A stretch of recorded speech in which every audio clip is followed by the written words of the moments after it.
have just heard from Donald Trump post on social media. He's again reiterating his threats. A whole civilization will die tonight, he says, never to be brought back again.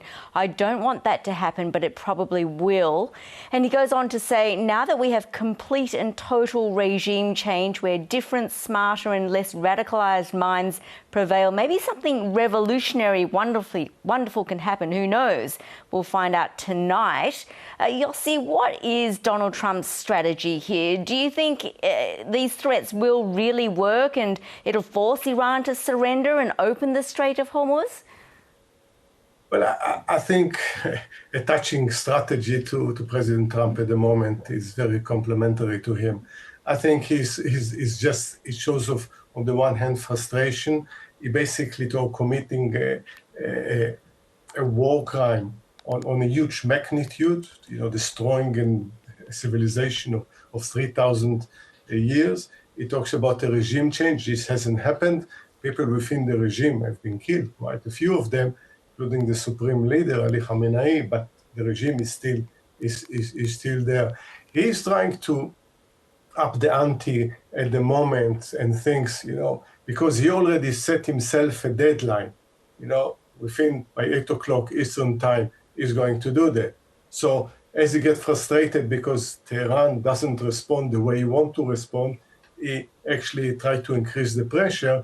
But I think they also dictate that, whether in this chicken game, who is going to blink first.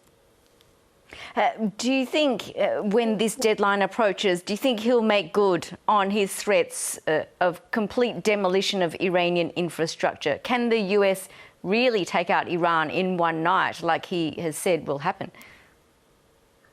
I'm not so sure. Depends what he is intended to use, but this is a very scary language that he's using. Again, he basically says out in public, I'm ready to commit a huge war crime against, not only talking about military targets, but he talks about the Iranian civilization.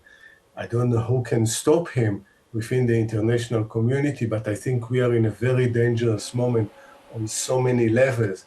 The kind of language, the readiness to use, this is the most powerful military in the world, so he can do that. The question, at the time, if he's going to do that, but bear in mind, he was highly critical, for instance, about President Obama in Syria for setting deadlines or red line and not following it up.